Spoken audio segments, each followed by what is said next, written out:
Good evening, our viewers. Thank you so much for joining my channel. You are invincible on this auspicious day of Diwali.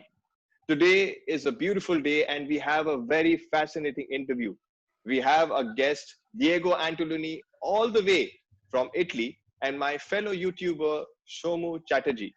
Well, we are going to talk about aliens today. I'm going to ask questions to Diego regarding higher consciousness and different dimensions, whereas Shomu will ask him about the government authorities, the legalities, and the authenticity of the same. So, without further ado, I'd like to share a few kind words of Diego for him. So, Diego belongs to the X-Plan group in Italy. The X-Plan group has been actively engaging in the study and research of unexplained phenomenon for the last 15 years. The X-Plan Group's main dissemination outputs include articles and media files on its official channel, Xplanet, Facebook, YouTube, Instagram, and Weibo. X-Plan Group and Energy to Karma have joined hands in seeking the truth, debunking conspiracies, unexplained phenomena, world agenda, bringing new information and research to surface and opening the eye of the common man. So that is Diego Antolini regarding X-Man. Sorry, not X-Man. We are talking about aliens. So that's where the X-Man came in. About the X-Plan group, that's Diego. And I like to share about Shomu a little bit. Conspiracy theories have always piqued the interest of people worldwide. We have with us today one such conspiracy theorist, Shomu Chatterjee. Shomu is a fellow YouTuber here with us at Energy to Karma, running his own channel, Stealing from the Future. During the pandemic, the work from home scenario has given him time to explore other sides of his expertise. That is, to speak on burning issues in our country from a common man's perspective. He mainly speaks on conspiracy theories, global and social issues, and what we could do to change the world in a small way. So that was about Shomu and Diego. So welcome again, both of you, to You Are Invincible. A very, very happy Diwali to both of you. Hope you're having a fantastic day. Thank you, Abhishek, and it's my pleasure of being here as a guest to your channel, and the best greetings to you for such a beautiful and I believe great festival for India and all the Indian users. And of course, hi to Shlomo, and thank you also for being here. Thank you, Abhishek. Thank you, Diego. And that was a great introduction to me, Abhishek. And I thank you. And happy Diwali to Abhishek. Happy Diwali to the viewers, and happy Diwali to Diego as well. Thank you, guys. Thank you for this platform. Which, by the way, that leads me to the first question that I want to ask you before you start asking me a question about this Diwali. I've heard about this festival from so many sources, and I know it's very big for India, but can you guys explain me what exactly it's all about? Because I'm not Indian, I've never been there, although I really want to, but what is exactly Diwali? Yes, surely, Diego, one day you're going to be here in India and meet all of us. So Diwali is one of the most auspicious festivals of the Hindu religion. It is basically, from a spiritual perspective, a victory of light over darkness, good over evil, and knowledge over ignorance. Furthermore, it is also said that it is a celebration of the day when Lord Ram returned to his kingdom Ayodhya after defeating the demon king Ravana. So that is the festival of Deepavali or Diwali in India. Very interesting. Thank you. Diego, you know, this year, Diwali has a much larger significance. It has a much more impact because of the COVID-19 situation, looming warlike situations across the globe, then police brutality, then you have major presidential elections, people awakening. Every one of us, because of this, every one of us should awaken the Lord Ram in us. What will happen is when you change from within, it changes the outer world, because the outer world is just a reflection of our inner self. So when we all become like the Lord and do good things, it really creates a better place to live in the world. So we can celebrate every day as Diwali, and it will help us to light up the world, light up our homes, light up our lives. Yeah. Well, then I'm even more honored of being here with you tonight. And I hope that also this conversation that we're going to have on such a very sensitive topic in the introduction, Abhishek named X-Men, but it was not actually a slip of the tongue because there is much of what we see and watch in such stories as, for example, the superheroes or the Marvel, the DC, the American so-called the superhumans. There is so much more truth than actually we can imagine. Mhm. And what we are going to talk today about it maybe could shed a little bit of light about that. For sure, for sure. That's really exciting, Diego, and I'm looking forward to this interaction. So we can now start with the interview. My first question, Diego, to you is, we have only heard of telepathic communications, interdimensional travel, higher dimensions, cloaking devices. Are these beings that you speak of truly capable of such omnipotence? Before 2017, I would have answered probably I have no idea because during my previous investigation was very hard for me to come across to such an experience as majority of us. It's kept totally ignorant about this technology. So you really have to be one of probably the high-tech people working on black projects or member of certain branches of the governments in order to get knowledge of this. But after 2017, when we first learned about the Valmalenco area, the Valmalenco phenomena, and we delved into it, and after 4 years that I've been there, every single year for an extensive amount of time, from few days the first year until 2 weeks this year, well, my answer can be a little bit more precise. You're right. Telepathic communication, yes. The majority of the creatures and the beings that are reported living or interacting with that area possess that ability. They do communicate via the mind. They have telepathic communication among themselves, and they're also able to speak with humans in that way. We have talked with several witnesses that receive the messages in their mind, mostly positive messages, not threatening. In some instances, the messages pertain to knowledge, deep knowledge about the universe and about the civilizations. In other cases, were just simple messages like everyday life. In one instance, we have the story of a hunter who was in the woods and had an incident. He fell into a ravine and got stuck under a huge tree, so much so that he couldn't move. And his backpack bounced far from him, so he had no way to reach out for his phone. So what he did, out of panic, he mentally asked for help. Like in his head, he had this concept of help me, to nobody actually, but he was totally afraid. And here they comes, two little creatures, gray type, big heads, very thin, looked at him with the big black eyes, and as if they received that message, they went to the backpack, they grabbed it, they brought it to him so he could talk with the phone, call the police and ambulance and the firefighters or whoever there came, and he was rescued.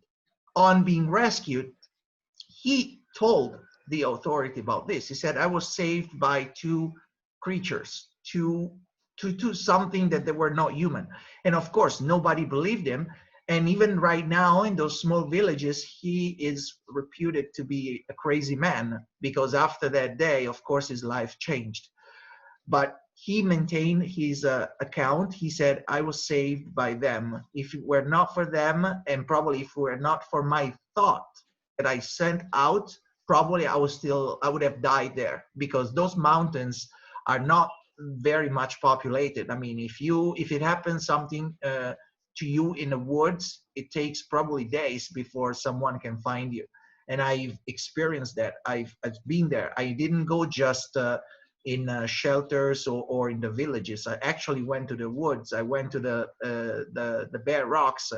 I even lost myself in some cases, and if it were not for my guides and expert people that were with me, it would have been difficult to really going back to the same area. So telepathic communication, yes. Interdimensional travel, it's more complicated, but still we do have evidence. We have videos, we have pictures of a vortex that appears out of nowhere in the sky, that of luminous globes or sphere of lights that disappear inside the mountain or come out of the mountain, which is sheer rock, sheer and solid rock. And you can see that they just go in and out as if nothing happens, like as if the matter for some reason opens up to them and they disappear inside. This also was told us by shepherds, that they go there at 4 o'clock in the morning when they need to attend to the cows or to the goats that are predominantly the domesticated animals that are there in the pastures.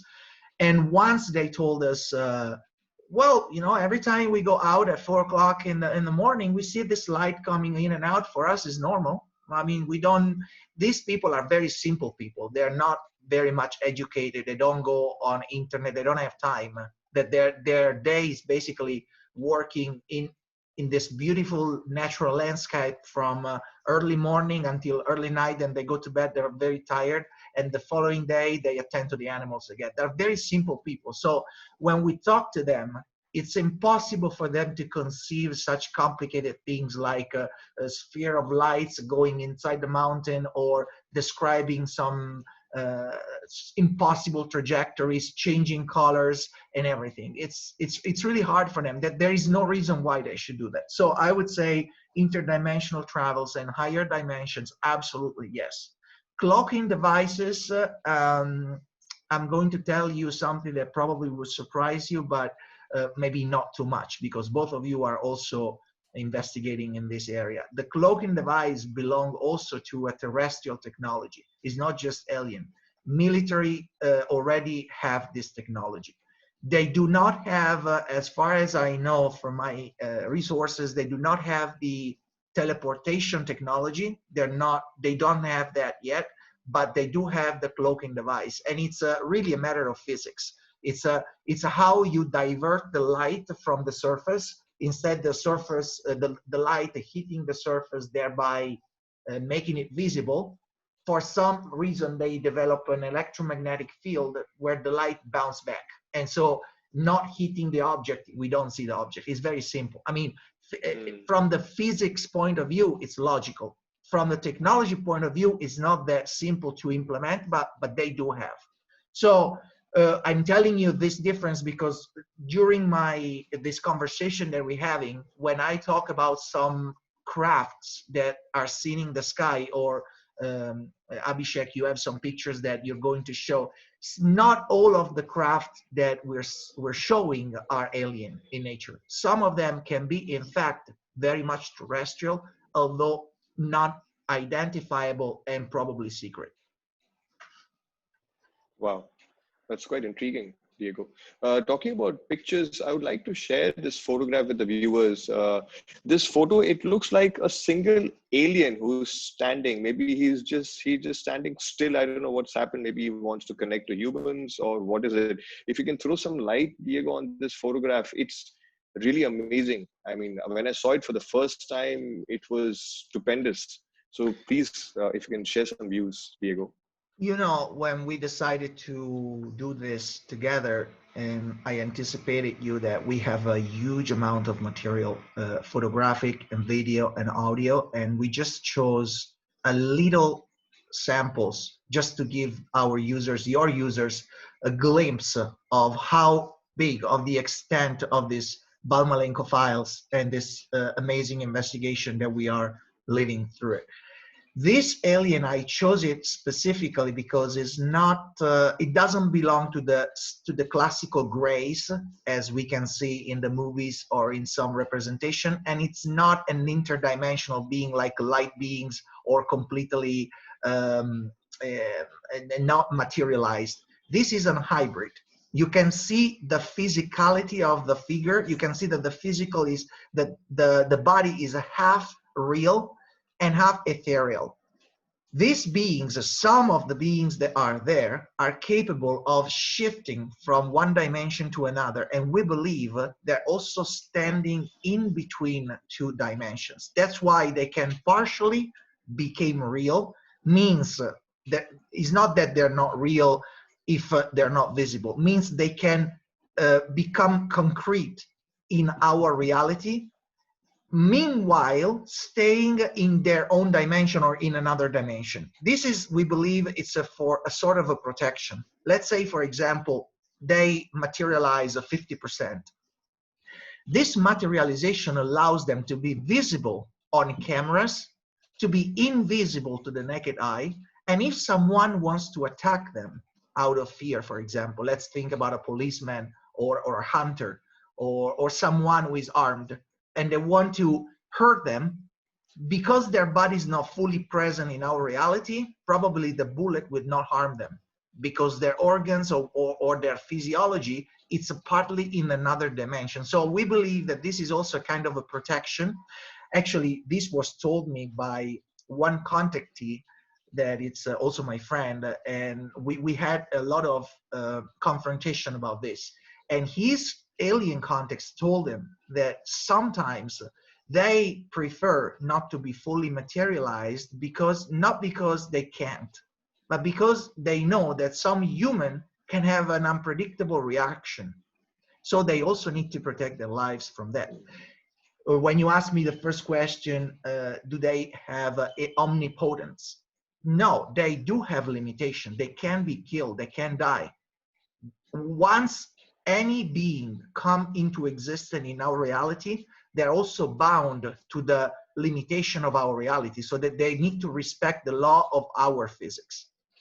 If they stand in their own dimensions, it doesn't mean that the dimension respects our laws of physics. They have different laws. So in that dimension, they're perfectly safe. So when we see, for example, ghost-like creature or translucent creatures, we have pictures of that. Creatures almost invisible, you can see just the silhouette. They are totally protected. Nobody can harm them. Only force fields, electromagnetic fields, they can harm them, because the electromagnetism, it's something that goes across the matter and can actually, it's one of the technology that is used to shift from one dimension to another. So this alien, why I say this, it's because that we have another footage of this alien in a little bit of wider frame, where you can see that on his appearance, to the sides, he has two orbs appearing with him, and the two orbs have a language. One language is a Morse code for love, and another one is a kind of a Hebrew characters that stands for God. At least that how it was translated by the contact who actually took the picture. So this being, I chose it so to you to understand that what are there are several kinds of beings, and not all of them fall under categories that we already know. There is so much more to discover. There are a lot of them. They are probably never been classified by any known agency or researchers. Wow. Wow, this information, Diego, to me, it's coming as if, I'm actually watching a film and you're actually saying what can happen in a movie. The portals that they show in the movies, would that be a possibility when you say that they're half in our dimension and maybe other half of them is in a different dimension? The portal through which they enter a universe, and then they can, if they feel there is a certain kind of fear from humans or some species, they might just go back in that portal and go back to their own universe. Would that be a possibility? Absolutely. And that's exactly what happens if they feel threatened or they feel in danger. They simply vanish. They vanish means that they can, exactly like you said, they have doors. They go beyond the door, and that door goes to the dimension they come from or they can access, and they simply are out of our reality. Doesn't mean that they are not existing anymore. They simply shift the laws, the set of laws that govern that dimension rather than ours. but they can still be there, consciously speaking. And that's another thing very complicated that we also need to understand. The consciousness and the body can be two distinct things. We can have these beings shifting dimensions physically, but the consciousness, they can be aware of still being here. And that's another very Wow. complicated things that we're still studying. Wow. That's amazing. It's really amusing. Seriously, Diego. Okay, Shomo, you have any thoughts on that, or you can go on with your question? Yeah, I actually even I felt I was watching a movie. When he said that when they face any human interaction and some maybe a human trying to attack them, they just flee. They just disappear from our presence. It does not mean that they have gone completely from the surface of the earth, but they've gone from the presence. I just wanted to know that I've seen so many movies of aliens wherein they kind of sometimes attack human beings. So over here, the areas that we are talking about, yeah, do they anytime attack on the mode of self-defense, or they just flee when they find danger? Except from some files from the 80s compiled by a former, I believe it was intelligence officer that talked about some attacks from aliens in America. I never had any experience or reports about some aggression from the aliens towards civilians or humans. And especially in the Valmalenco area, where these beings seems to be quite frequently sighted or interacting with them. We've never heard about such a threatening uh, act on the part of the beings. Uh, we have heard of one girl a few years ago who she was driving back home after work and it was night and the streets there can be pretty narrow and a lot of twisted inside the woods, like mountain terrain. It's not easy to see. I think there was also some mist, fog, and it was not a good visibility. Basically she ran over one animal. She thought it was an animal like a deer. um, it jumped this animal, this object jumped out of the woods into the road and she just slammed it and ran it over. So she stopped to see if it was quite big but not too big. So she stopped. She thought it was an animal. She was sorry, so she wanted to see if it was still alive. And when she jumped out of the car and went observing what she had hit, she saw this little gray alien figure with the big head dead under her car. And she fell in such a shock that she couldn't be able to talk for several weeks after that incident.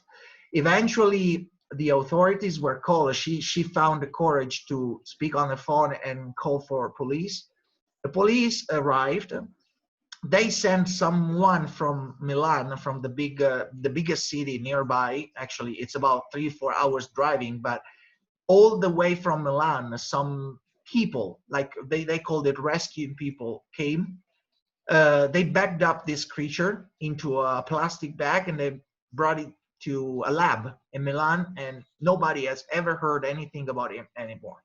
This girl is still there. Mm, We tried several times to approach her. We know who she is. We actually talked to her, but she refuses absolutely to talk about that episode.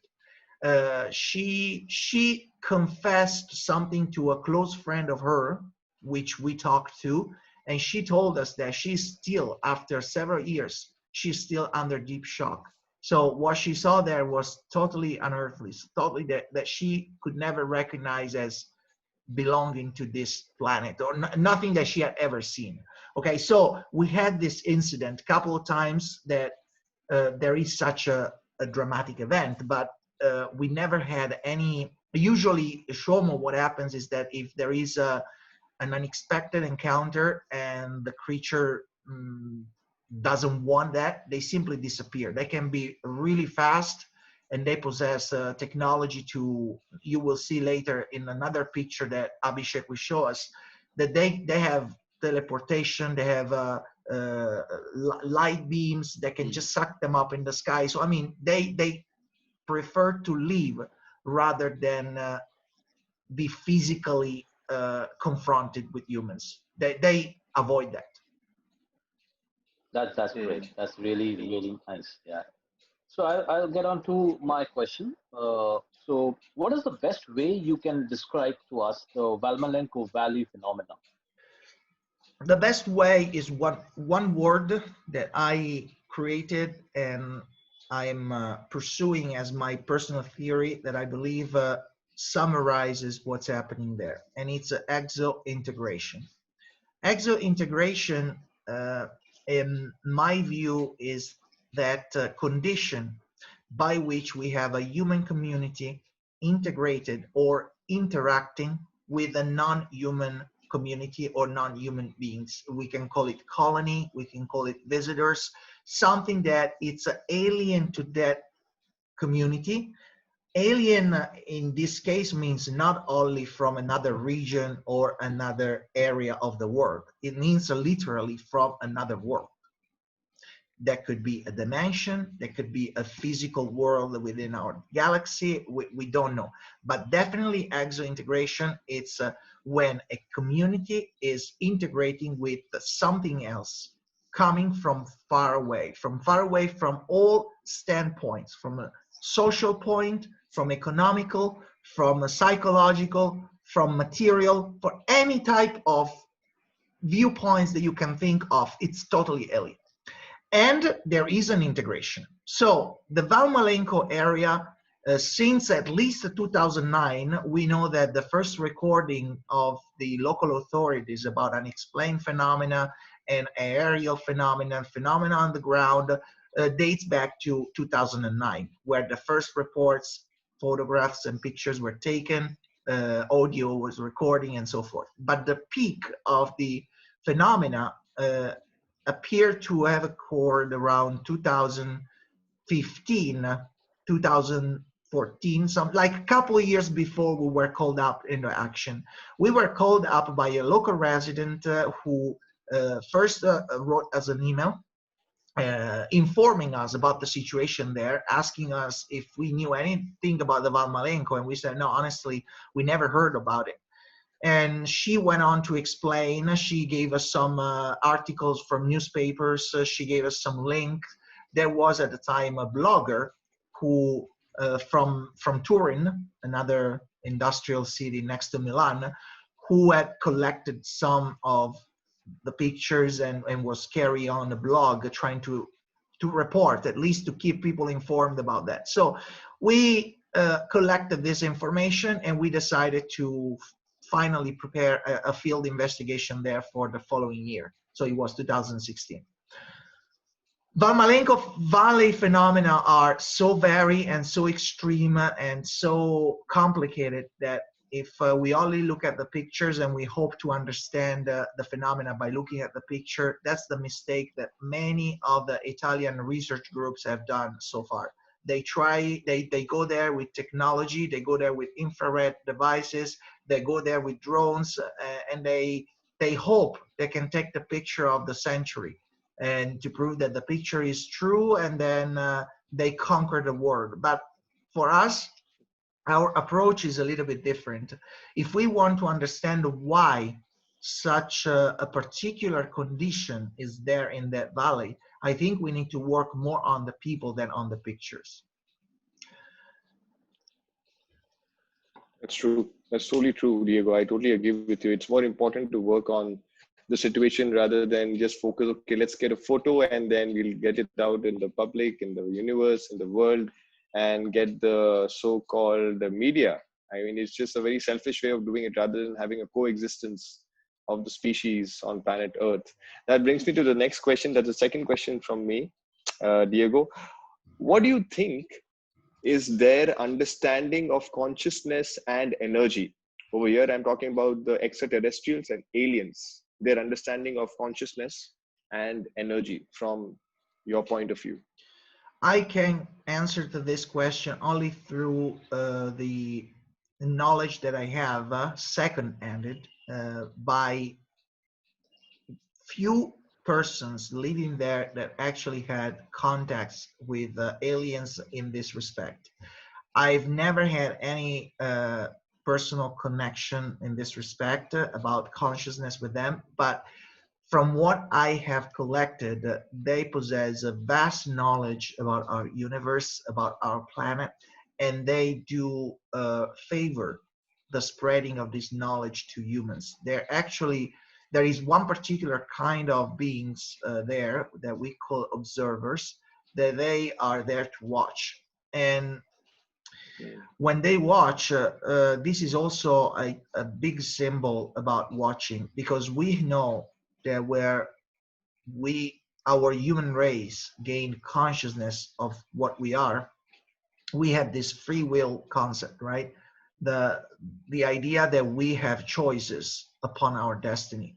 We don't have just to follow our destiny blindly, but we can actually change it by the power of our will. Of course, so whoever of us decides to exercise that will, that's also free. You can decide just to follow blindly whatever happens to you, and that's perfectly capable and goes within the free will. Or you can choose to exercise your power. So these beings are well aware of this, and the lore, the knowledge that they gave to few people there is exactly this. We have the power to master our own destiny.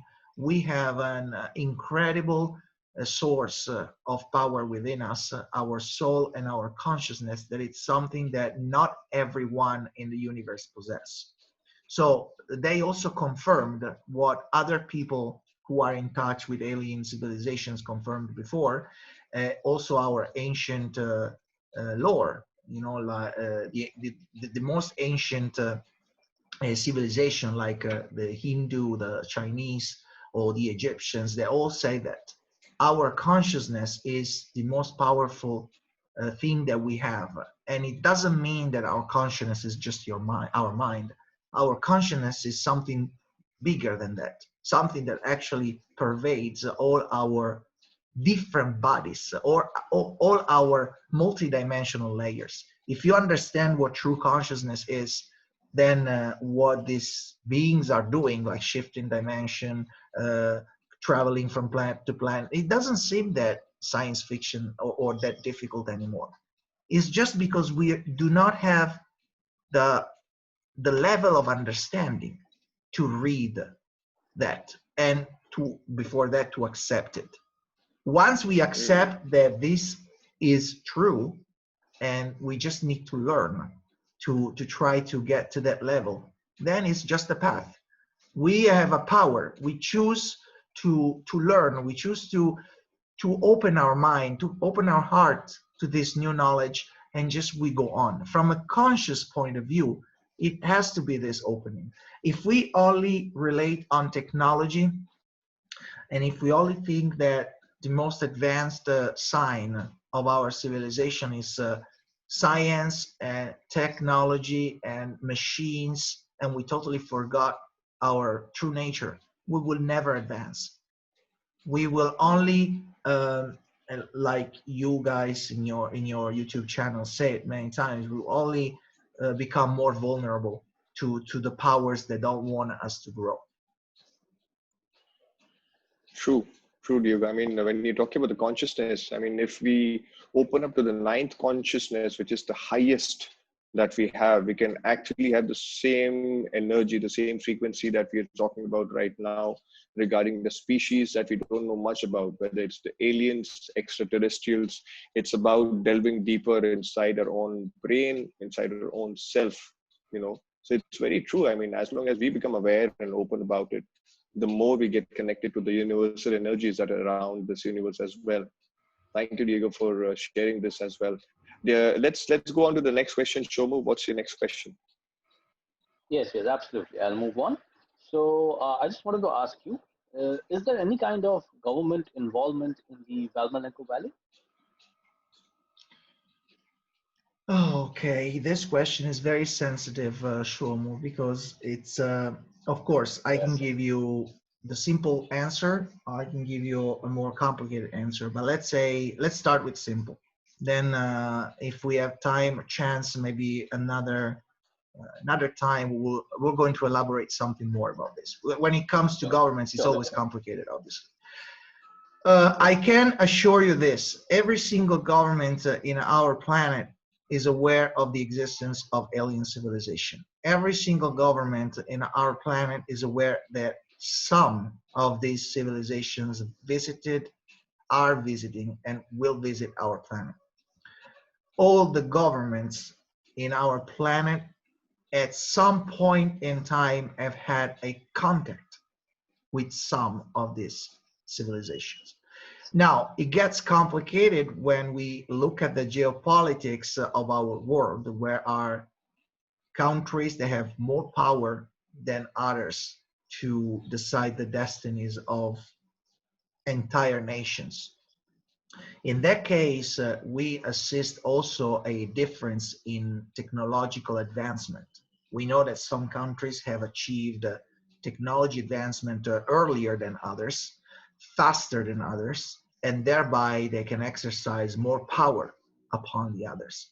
So when we do this, we understand that if we look at it from a evolutionary point of view, there's something wrong with that. I mean, if you have few countries that have technology and they use that technology to subdue other nations, that totally goes against the harmonics of the universe, the harmony of an evolution. So there must be something else behind. And that's when we can make two differentiation. There are governments who agreed to some point to respect the order of the universe, to exercise of free will and respect others, thereby even sacrificing some power in order to protect their citizens, and also advance in not only in technology but also in the spiritual side, in the educational side, in the consciousness side.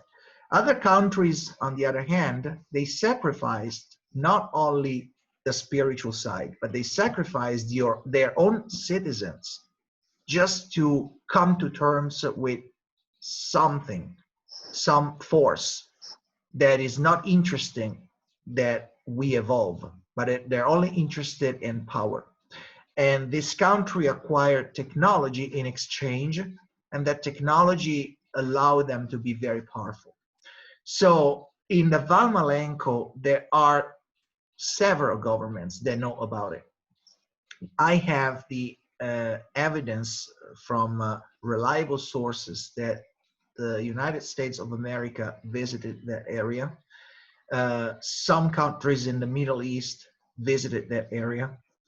They questioned the local authorities. They observed. We have also evidence, but although I think I detected the devices, but of course I couldn't touch them. I couldn't run a proper analysis. But we've been told that the NASA also went there to set up some devices to detect electromagnetic readings, to observe the infrared, some phenomena there. As a matter of fact, in one of our videos on the Explain Group YouTube channel, I am standing right on top of this little village where NASA officials went there to install some devices and were spotted by the locals, who in one morning questioned about their presence. It was early morning, and an old man found these people in this property, and he asked them, "What are you doing here? This is my property." And they simply turned at him and said, "Don't worry, we are NASA officials. So just go back, be peaceful." And sure enough, that's what he did. He didn't question them anymore, because we believe there is some awareness that of the phenomena there. And for some reason, this person probably felt that if NASA was there, he didn't have to ask for documents or anything. He just accepted the fact that if NASA is there, it's to protect them. So I answer and I try to, wonder myself. I said, what is this protection from if apparently nothing is going on there? So what in the heck these NASA things are doing there to detect what? and why things have to be so secret if the community is integrated. That's when we started to doubt about this exo integration thing. Like in 2018, when we held the conference speaking about exo integration, and that's when the observer came to, as you will show another picture. We believe that the exo integration was very smooth, but then later on, from 2019 on, in the last couple of years, we started to think that again, this phenomenon is more complicated than it's just a normal widespread integration. There are probably some parts in which the integration happens, some others there are off limits. They just don't go there. Nobody goes there. Why? So to answer your question in a nutshell, Shuomo, where the government is involved, the government is involved with technology, it's involved with some sort of enforcement, and it's involved with secrecy. And if you have secrecy, you have danger. Wonderful. Absolutely. Absolutely. Wonderful, Diego. So before we show the next photograph, Diego, to our audience viewers, I just want to remind you that we have Diego Antoloni all the way from Italy. We are talking about aliens. We are talking about the government legalities and whether it is authentic or not. So we'll continue with this interview, which is going really, really amazing.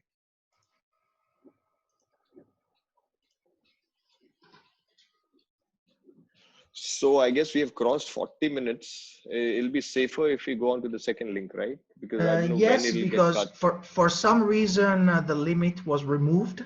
So I just received the message that we have no limitation anymore. So it's your call, Abhishek. If you want to take a break, we do. Otherwise, we continue. No. If you've We got can that continue. message, then we Yeah. can continue. Yeah. Yeah. Because I think even I got that message. Yes, there's no limit. Yeah. Oh, I didn't get any message. No way. So perfect. We'll get back to the thing. Now I'm going to be Next showing question. the second photograph. No, it's not just the next question, Shomu. It's the second photograph of the fighter plane. So this is the next photograph, Diego, which it actually looks as if they are two fighter planes. If you can look at it, I just felt it's maybe a B-52 bomber or something. I don't know, some stealth aircraft. But is this also a part of the alien world or something? That picture is very important. First of all, is not the only picture that we have about those craft. We have several photographs of those triangular dark crafts flying at different altitudes on top of villages and cities like that. We have actually some pictures of diamond-shaped craft, translucent white craft. There are so many crafts that have been spotted on the skies of the Valmalenco and more the Valtellina. The Valtellina is the valley is a tourist attraction actually because it's so close to Switzerland. So a lot of people go there in winter to ski, in the summer to spend time in a natural landscape. But these crafts are particular. I chose this picture because first of all, look at the altitude these crafts are flying. It's very low, almost touching Yes. the roofs of the houses. And you're right, they look like bombers. So there is no way bombers are allowed to fly at that low altitudes in a civilian area where is inhabited area. It's impossible. And more so, those craft were completely soundless. They didn't make any sound. And you would say that the craft of that dimension, especially if they're bombers, they would make a very loud sound. And at that altitudes, they could damage the property. They could break glasses. They could scare people. So they were spotted apparently just by visual. In this case, people actually saw them to the naked eye.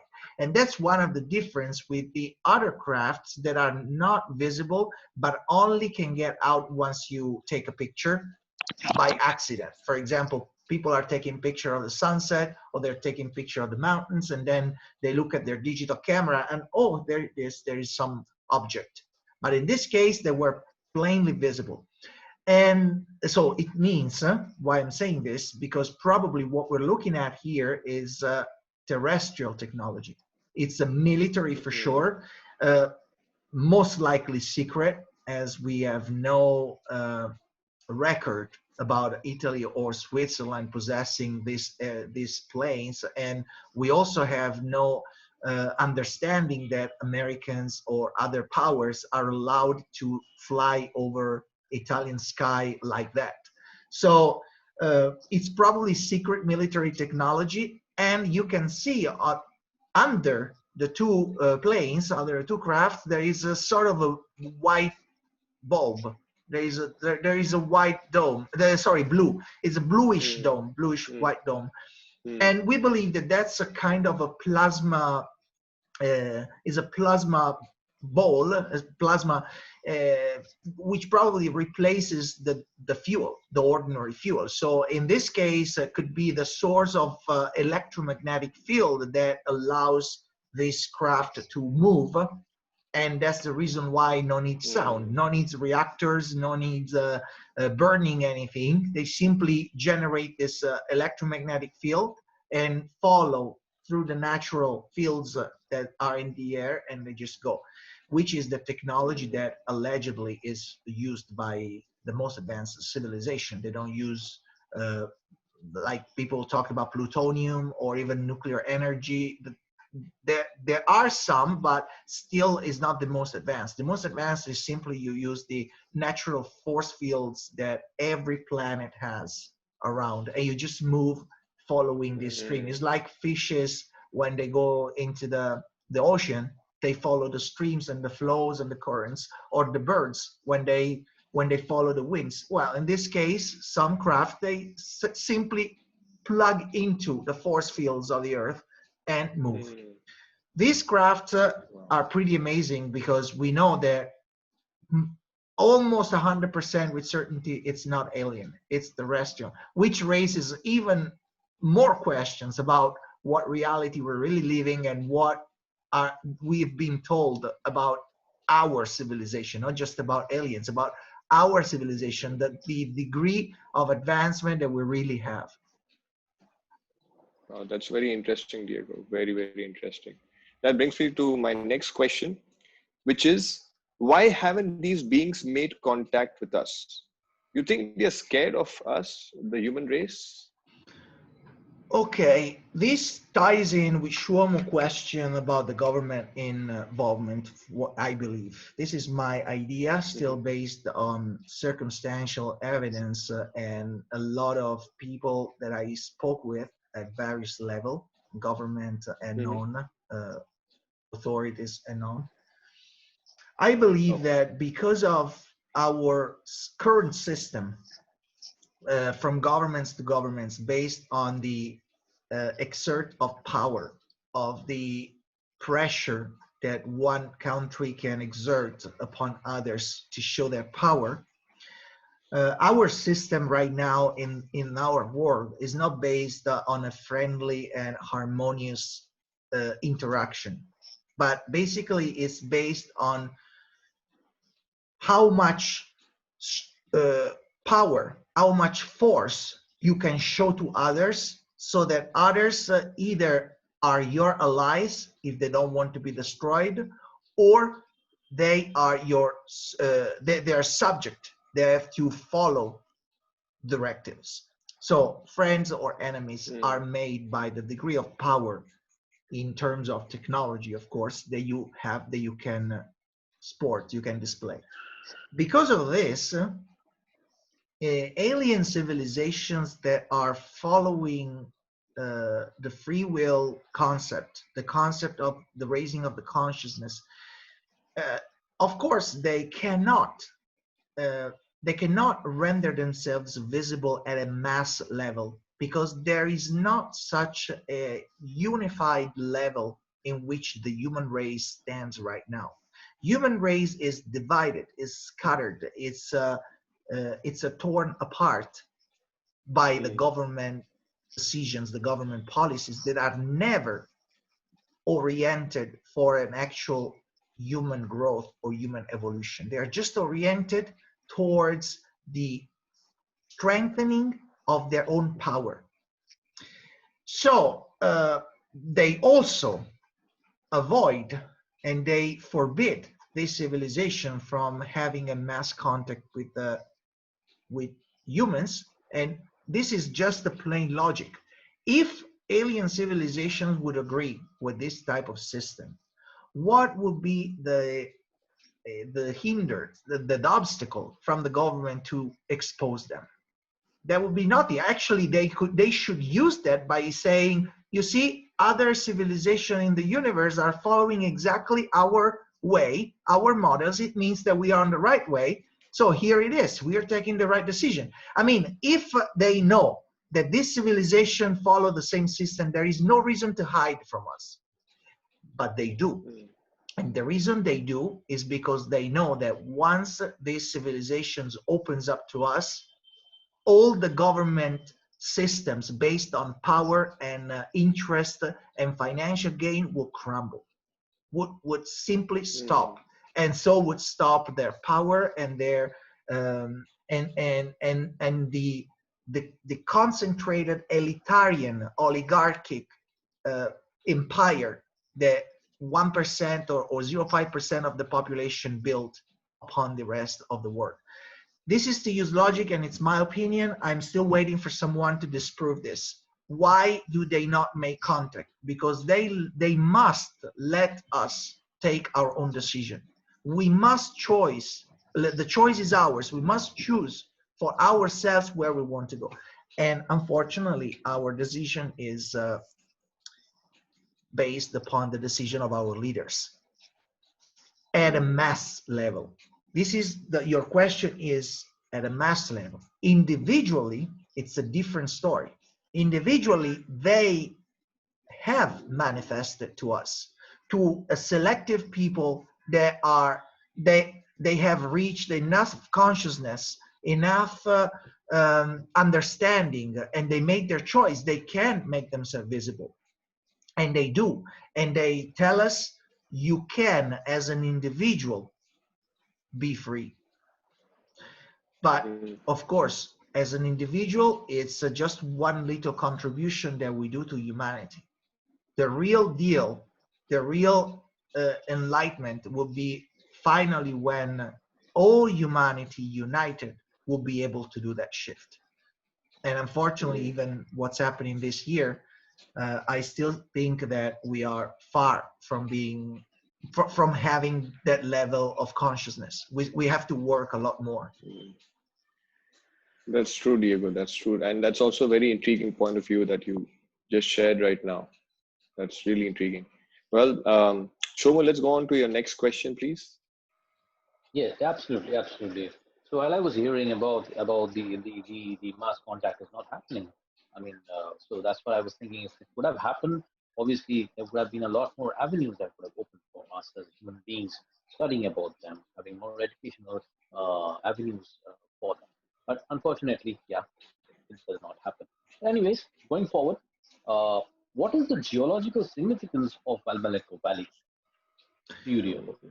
Yes, it's a very good point, Shomo, because there is a particular geology of that valley that, in my opinion, is a point of interest for at least the beings and the creatures that physically are there and they have a presence, a material presence. One of the first questions that I asked to when I went for the first time in Valmalenco was, what do you have here in terms of minerals and metals that is particular in this case? Yeah. And they told me, well, first of all, and I'm going to show you what, this stone, which is a crystal quartz. Yeah. It's a crystal quartz, and the area surrounding the mountain, the Pizzo Scalino mountain, it's full of this. We can find entire boulders like 200 times bigger than this, like boulders, really rocks, Wow. pure crystal quartz. And the purity of this Oh, quartz, it's close to 99%. So the area has one of the purest crystal quartz in the world. And you know how powerful crystal quartz are for developing of technology, as well as developing of some consciousness and uh, some what we say psychic abilities, but in fact they tap into brain waves that can enhance our abilities. So for example, memory, for example, concentration, for example, the crystal quartz can charge our inner self, our energy levels. And they're also used, of course, you have to cut them, you have to put them into electrical circuits, but they have a property to generate electrical field if mechanically strained, and vice versa. If you charge them electrically, they can display some mechanical properties. So they are very versatile, and there are today the crystals are the basis of our current technology, nanotechnology, smart technology, IoT, all the syncing between machines and the systems. Everything is made based on quartz. So that immediately took my attention, because when they answered this and I went there myself, and I saw those big rocks of quartz, and they also told me that in ancient times in that area, ancient times means a century ago, even in the beginning, at the turning of the century, people believe that the Pizzo Scalino, the mountain where all the phenomena are happening, is almost entirely made of quartz. So it could be a huge quartz antenna, just a pyramid-like pointing at the sky. So it's a huge dish, like an amplifier for the cosmic energy. So that's, to me, it meant a lot, because then I understand why either humans or non-humans could be interested in mining, extracting material from that. yeah. But it's not only that. There is another rock. This one, it's called the serpentine, and it's a special kind of granite marble. It's actually very similar to marble, but has conducing properties. It can be used also in the nanotechnology and smart devices. It can be charged and displays very peculiar properties. There is a study made by some Americans, engineers and scientists that I've read, explaining how the serpentine is essential in some electronic and electrical applications. So you just do the math. Crystal plus the serpentine, and the serpentine is present in some nations in the world, like United States, China, Central Asia, but not at this degree of purity. Again, we are talking about Valmalenco having a pure mineral or metal such uh, quartz or serpentine, and even stones like this that if you see the reflection, it looks like a piece of iron. Like you would never say it's a Mm. piece of rock. It's like you say it's a metal. In fact, it looks like a metal, it feels like a metal, but it's a rock. So this probably is an iron ore of very high purity. And when I went up to the Pizzo Scalino this year, rocks like this of pure iron, they were giant everywhere, which means that the soil is rich in this mineral and metals. It's very precious. And as a matter of fact, there are many quarries, and the mountain also, probably Abhishek is going to show in this in the next Mm. picture or so, that there are some interesting rocks that you can see around there.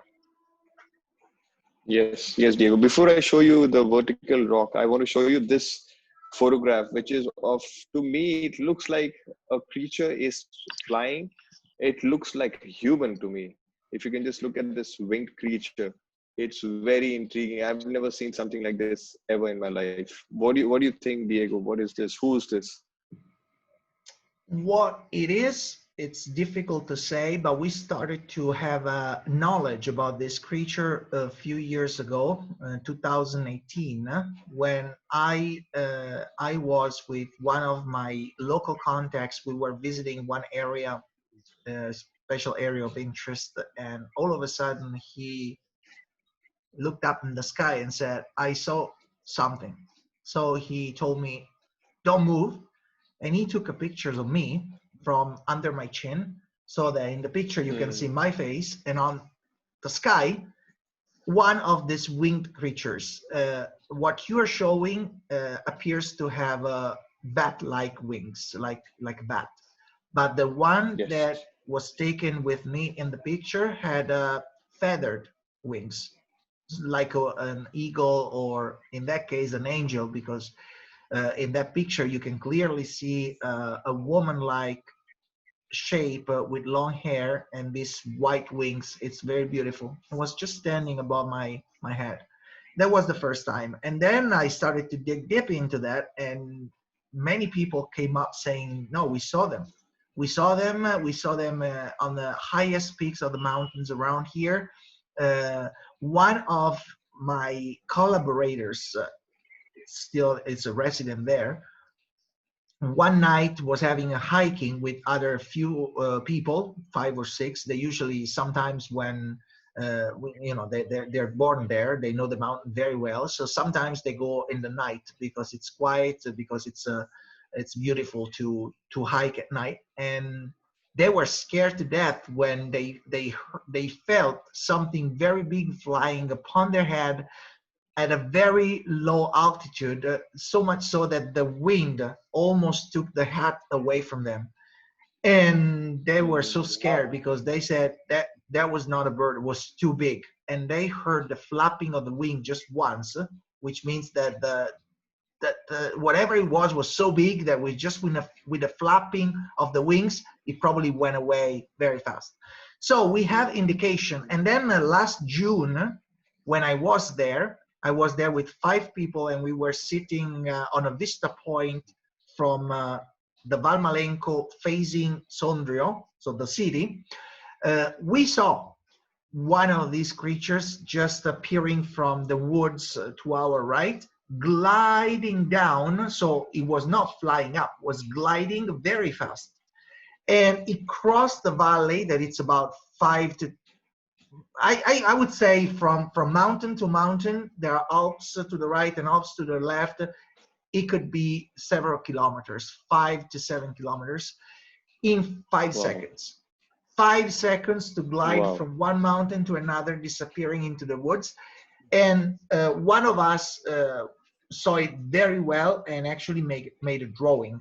So this figure with the wings closed, so to exploit the speed. It didn't need to open the wings because it was gliding down, and you could see the legs in the back. So what we think these creatures are, we don't think they're aliens. We think they are cryptids. They are probably local. They have been living for who knows how long time inside the mountain. We believe underground. We believe this not just based on pure logic or hypothesis, but because we have some incidents in Middle East, namely Afghanistan and Mm. Iraq, where we know that some US troopers were sent into caves to spot and kill these creatures. We have account of bat-like winged creatures, females, according to the reports, that were spotted in caves and killed mercilessly by these troopers, and for not apparent Mm. reason. I mean, we don't know. The locals there, they call them vampires, of course, because of the legends and the movies and everything. And they thought, and they think they're dangerous creatures. Whether or not they're dangerous, I don't know, but in the Valmalenco area, they've been spotted at least 6 or 7 times in the last 2 years, and they never attacked anybody. If they Mm. can, they stay in the highest mountain. Sometimes they just fly. If you get closer to their territory, probably they come like those nocturnal expedition, the night hiking. What happened was that maybe they went too close to the area and one of them flew over them, but they didn't attack them. I mean, they're big enough, they could certainly attack a man, an adult man. They have, as you can see from this picture, that they appear to be quite muscular and bulky. They're not small, but they never, That's right. we have no report of being attacked. So again, this is the idea that I always have, that creatures that we do not understand doesn't mean that they are dangerous to us or that they deserve to be killed. They deserve to be understood. They deserve to be learned. But again, do we know if they are intelligent? Do we know if they have a consciousness? Do we know? So why we have to kill them just on the spot? Because of this, then your question previously said, are they afraid of us? From to a point, they know that we are savages. We are able of killing others. We have unpredictable reactions. So of course they need to defend themselves. We are just not able to control our emotion. It's one of our, still I believe, it's one of our limits. Most of us, not all of us, most of us still in facing the unknown, facing something that we do not understand, we just cannot control our emotions. I mean, something which you said right now makes so much of sense, to actually understand these species rather than, thinking that they are dangerous to us humans, and the other way around. It would be, like I said earlier, the cohabitation of every species would be so beautiful. What do you think, Shomo? Over to you and your next question. Yeah, I really feel that, I just reciprocate your views, Abhishek, and even Diego's views, that we should understand them instead of just, going all out and, killing them or thinking they are villains. They are themselves kill us. No, they don't. They're just sometimes afraid and they flee. So, I mean,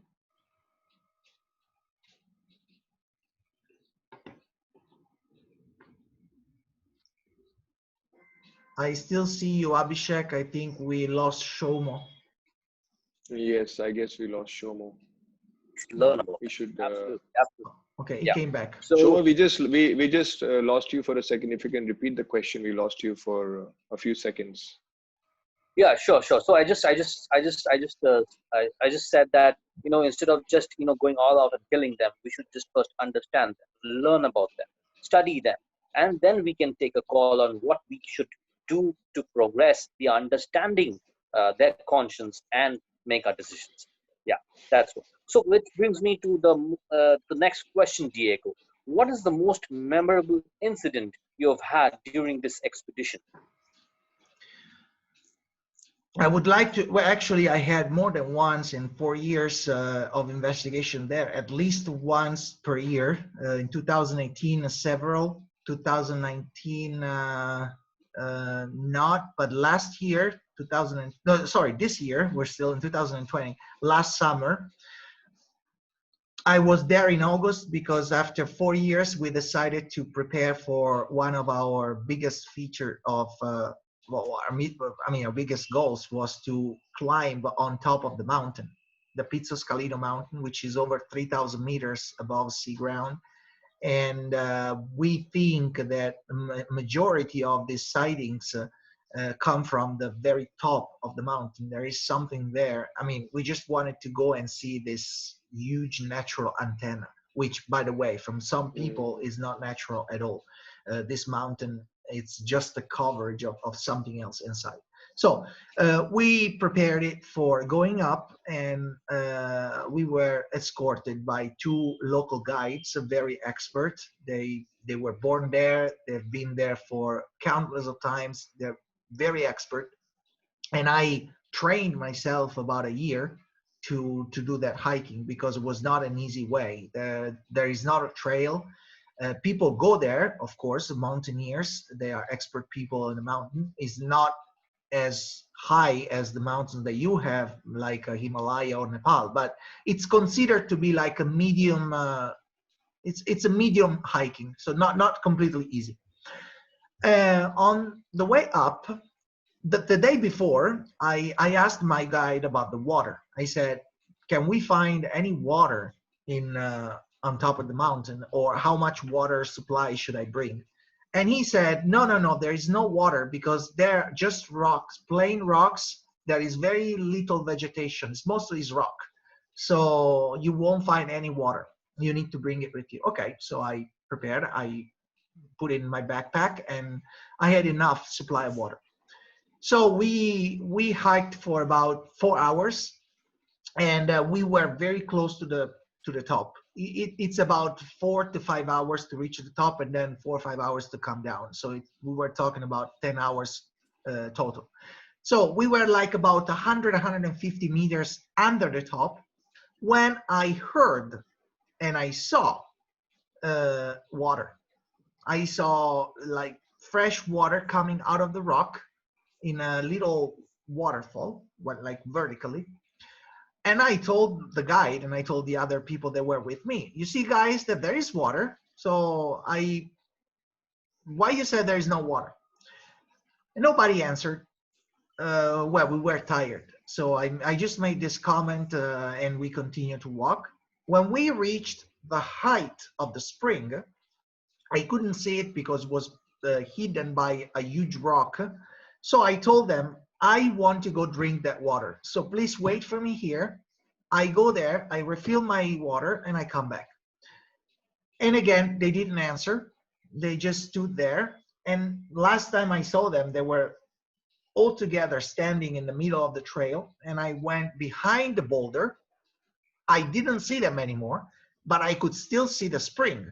I saw the water. The water was right in front of me.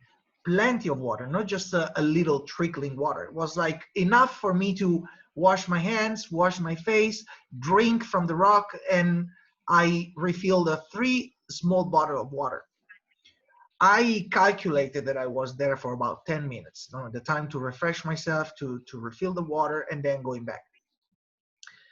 When I went back, okay, then again, they didn't say anything. We continued to go up. We went on top. We had our lunch there, took some pictures, made videos, and then we walked back down after about 30, 40 minutes.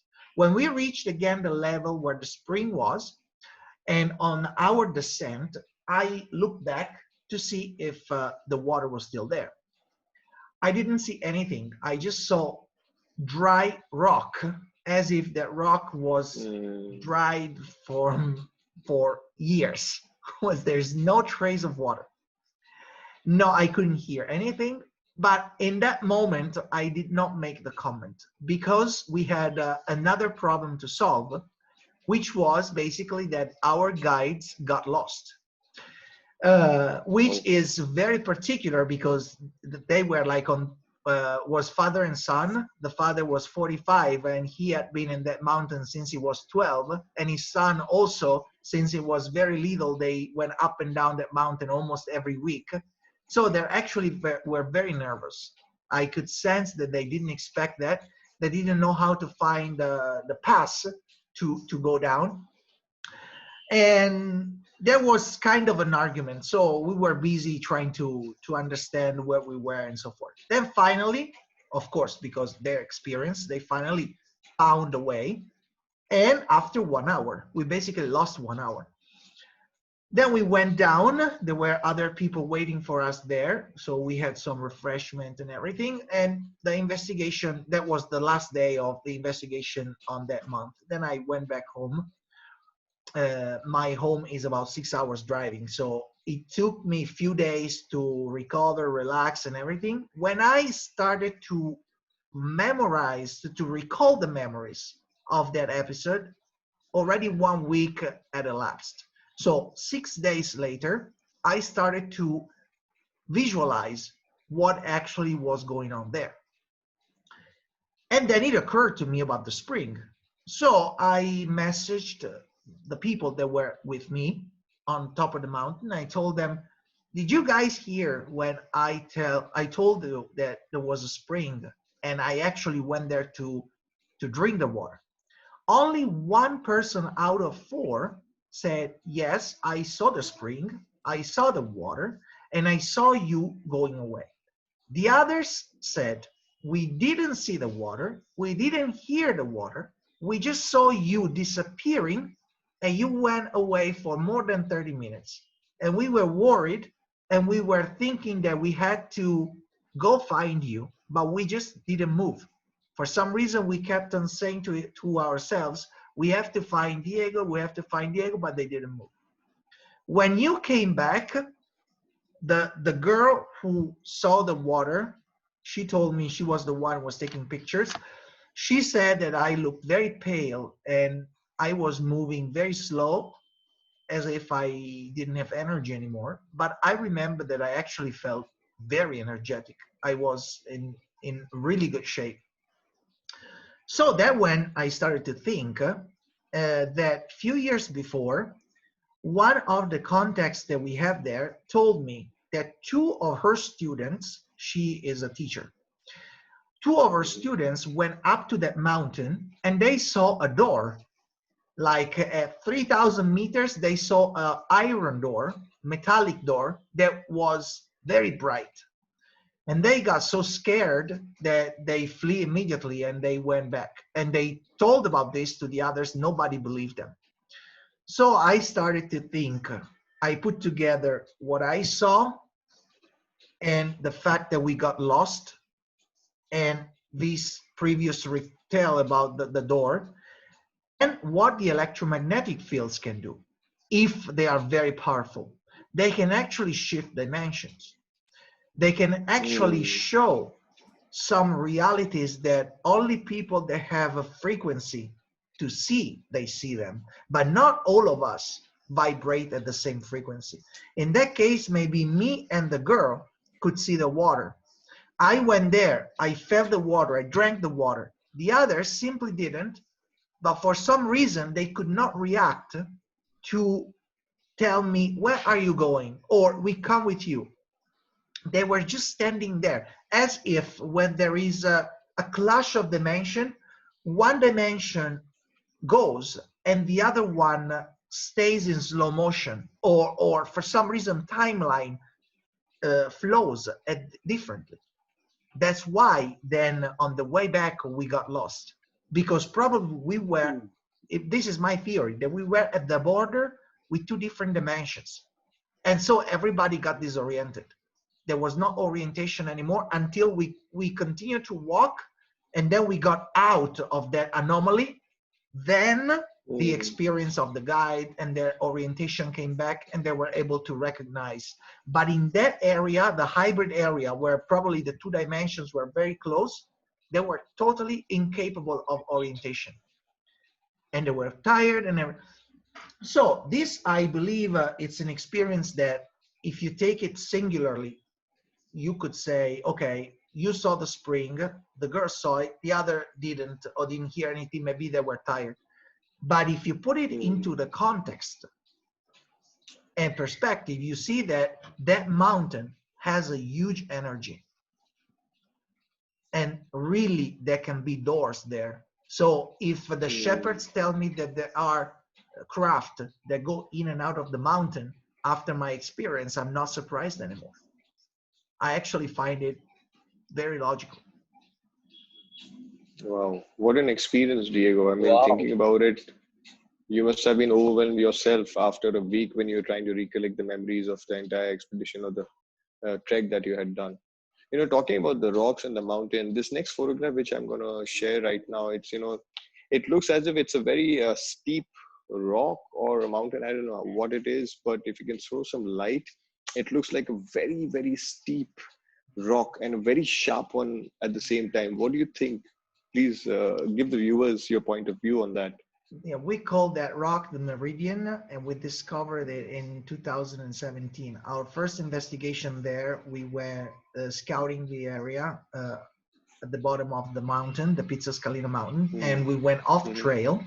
We intended to explore the different little depressions of the terrain. That terrain is not flat. It's a combination of mounds and depression that can hide a lot of stuff from the site unless you go there. And this rock was in one of the most secluded depressions of that area. We came across that almost by accident, and we saw it, and immediately were struck by the shape of the rock, but also the way in which it's positioned. As you can see, it can be natural. It's as if it was cut by a laser and then positioned stuck into other rocks to make it vertical as a finger pointing to the sky. And the fact that the tip is so thin, obviously with the sun projects the shadow on the ground, and at different time of the day the shadow moves. That's the reason why we called it the meridian, because it's the ancient way our ancestor used to measure the Yes. time. Yes. And when we discovered it for the first time, it was funny because the shadow pointed straight at the Pizzo Scalino, at the mountain. So we took it as a sign. In the beginning, we thought, as our investigation method is not that wild. I mean, we always try to follow a scientific approach. So we try to make all the rational hypotheses first, and then as they are ruled out, then we have to accept other explanation. So we thought about there was probably shepherds or the local people positioned there as a sign or symbol, landmark or something.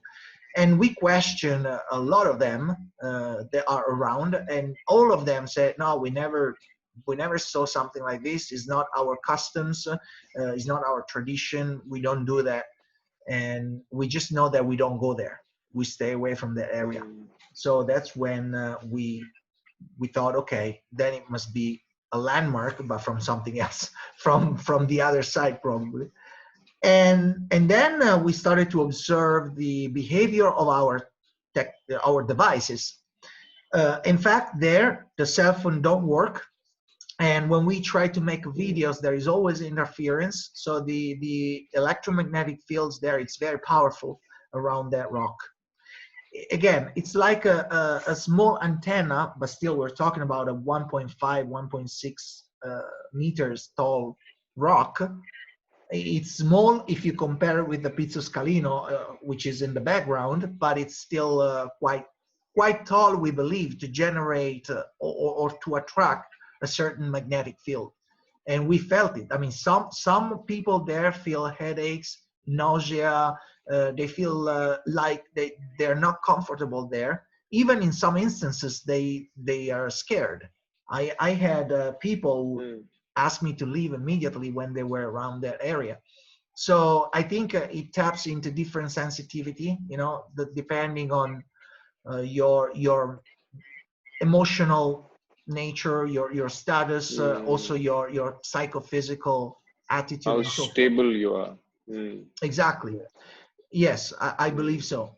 And in that case, after so many years, 4 years, when there is that stone is completely covered, and yet the stone is always at its place, untouched, nobody and no atmospheric condition can even scratch that rock.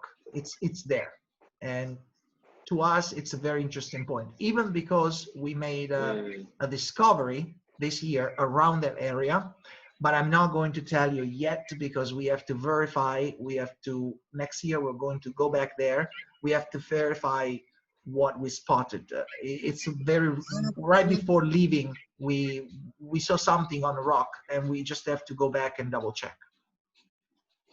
We look forward to the verification and then you sharing it with us. For Yes. sure.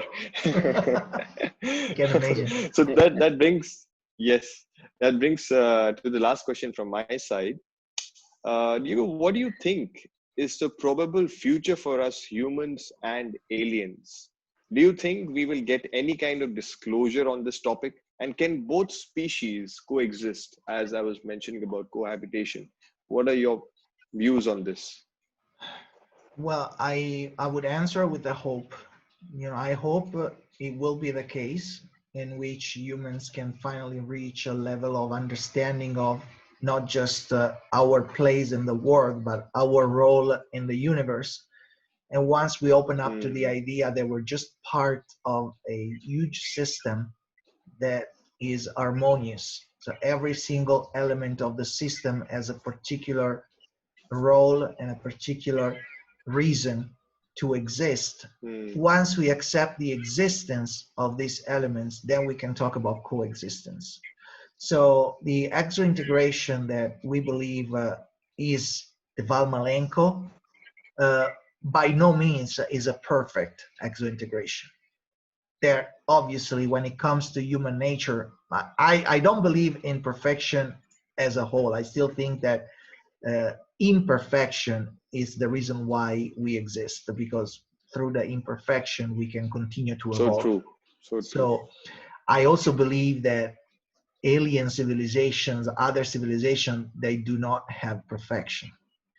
But I Hmm. do believe that harmony is possible. And through harmony, we can all learn together and continue to evolve. So my hope is that we reach a level. I don't know how many of us will be able to do that. Probably there will have to be a kind of a selection, but still, it's in the nature of things. Hmm. Whoever is capable of accepting this and then will get in touch with higher powers or more advanced civilization, then we will benefit from from each other. Once this happens, then I think we will see reality and the world as we have never seen before. The experience that we can have will be indescribable, unique, and I hope this will happen soon. But there are many forces. There are Hmm. forces also who are opposing to this. What you do, what Shlomo does in his channel, what I do, we are all trying to contribute to accelerate this process. So we are doing our best. We'll continue to do that. Then it's not just up to us, but at least personally and individually, we can tell we are doing what we can to open up to this new reality. And I believe, after the hope, I tell you also a belief. I believe that we will make it. Right, right. And hope is so important. I mean, at the end of it, humanity and every species or everything around us is based on hope. If all of us have hope, there Yes. is everything. I mean, the possibilities are humongous. So, Shobu, over to you. What are your thoughts? Yeah, absolutely. I also feel that hope is the biggest reason why we live and continue to prosper and motivate ourselves to progress in life. And we can leverage that with the understanding and study of these life forms, the extraterrestrial, and coexist with them with harmony. Like I said in some of my earlier questions, some feedback that, though we don't get the permission to get the mass linkage with the aliens, it would have actually, if we would have got that, it would have actually opened a lot of avenues towards education, towards learning, towards a lot of other kind of avenues in life about business and a lot of other studies, and it could have opened up other like of theme parks of the extraterrestrial. So a lot of things could have happened. A lot of things can happen if we can make it happen. So yeah, those are my views. It was absolutely amazing.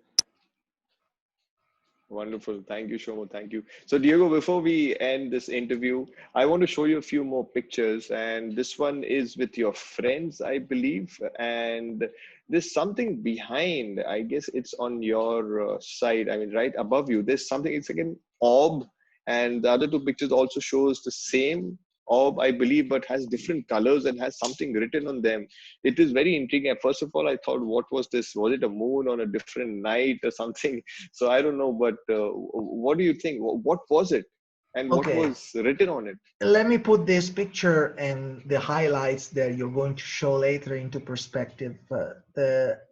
These kind of balls of light are called orbs, and usually are, for science, are defined as a glitch in the camera. Like when you take a Oh, picture and you see this ball of lights on the screen, they think Yes. or they say it's because there is a defect in the lens. The lens is dirty, or the light it's not focused, and so forth.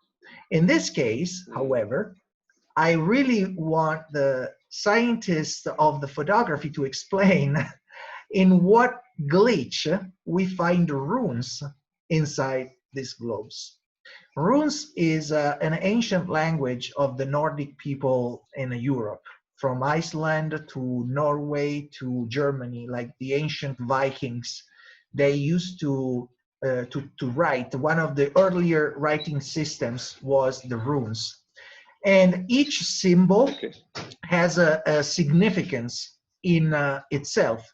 So in the picture, you see me in the middle, and then my friend and the Explant member Alessio to my right, and Tom Bosco, my fellow researcher and friend, to the left. Each of us have orbs, we can continue to call them with this name, orbs next to our head. Uh, Yes. you can see if you highlight that the runes inside, one is should be the Fehu, another one next to me is a Hawaz, which means a horse, and the one next to Tom, a kind of a fish shaped, it's a Othalam. They are alphabetic letters, but they also have meaning. So they're like ideograms, like the Chinese they still use. Mm. So Mm. once I saw that, and then we have extensive material documentation about this. This is just one of scores of pictures that we have of orbs that appear when beings are in the picture, and also humans are in the pictures in that area. We have orbs sporting inside faces, languages, um, especially portraits or symbols. And another particular thing of these orbs in these pictures is that the most you enlarge them, highlight them, the more uh, focused the picture, the images are inside.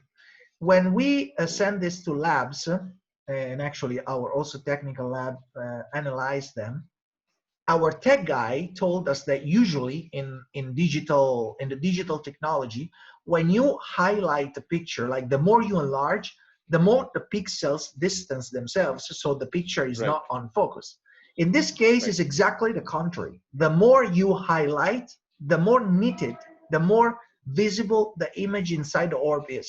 And they said this is an absolute anomaly. They never Mm. seen something like this before. They can't explain it. So this is another thing that I'm glad that you brought it up now when we were talking about consciousness, because we believe that those orbs are especially emanation of people's consciousness, not just alien but also humans.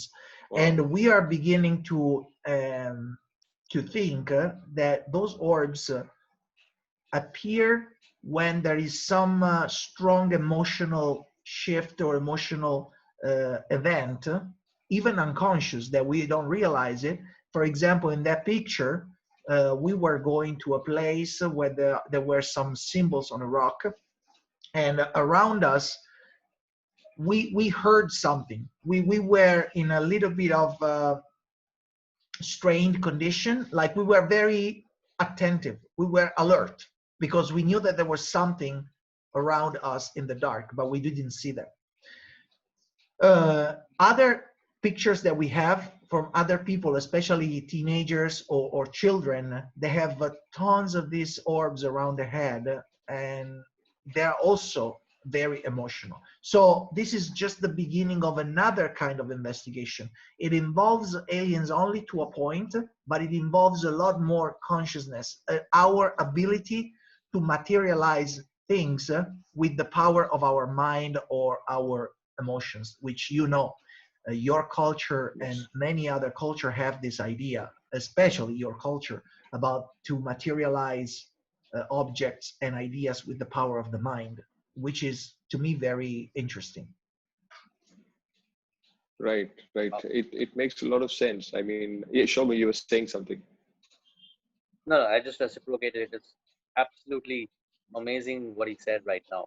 It is the power of conscience that can materialize. Yeah. True. I mean, it is the power of the mind that can make manifestations happen, that can make things happen which one believes in completely with the conviction.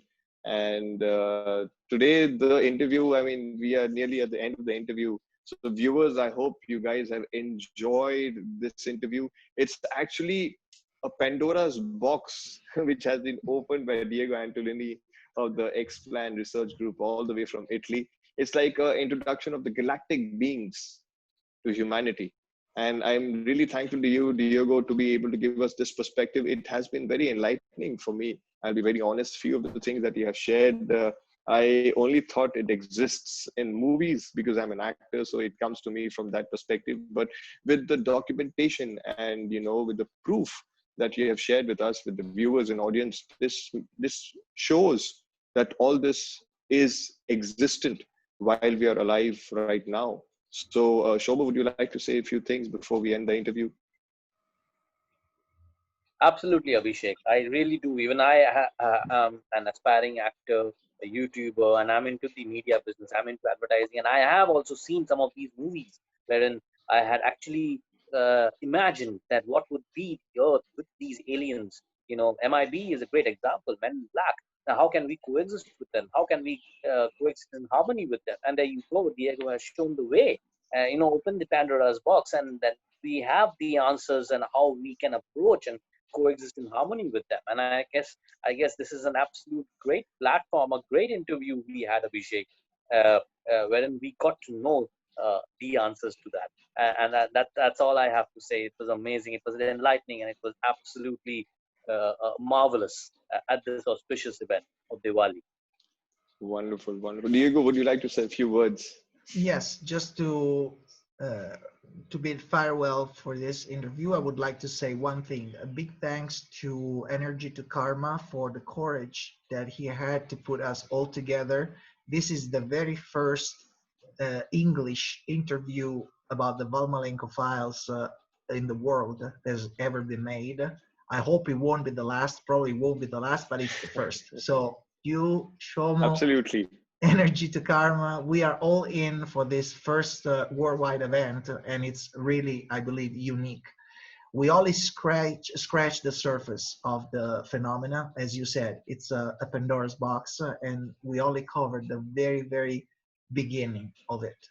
So along with my deep thanks to Energy to Karma, of course, I want to thank you and Shomo for this wonderful interview in this special day of Diwali. So my best greetings and wishes to all the India people that can enjoy this celebration, and that hopefully through our interview they will interact with us, ask you a question, and hopefully want to know more. That's the reason why we're all here.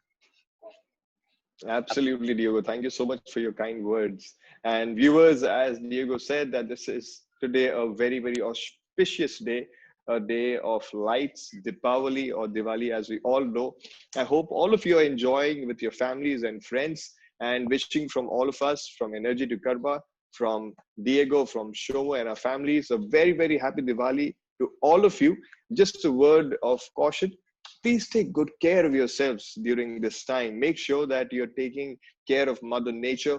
There is less sound pollution, there is less pollution from firecrackers. A lot of smoke comes out of crackers. So please be sure that you're not doing that this year. We already are going through an upheaval in the last 9 months. Let's not aggravate the situation. Have a peaceful and joyous and happy Diwali of lights. As you can see at the back, the lights make it more beautiful rather than the noise and the smoke. So thank you so much for joining us, Diego. Thank you, Shomu, so much. Thank you, viewers. Thank you. Wishing you Thank you. all a very, very happy Diwali, and please take good care of yourselves. Thank you. Thank you. Bye bye. Thank you. Bye-bye. Bye. Adios. Adios.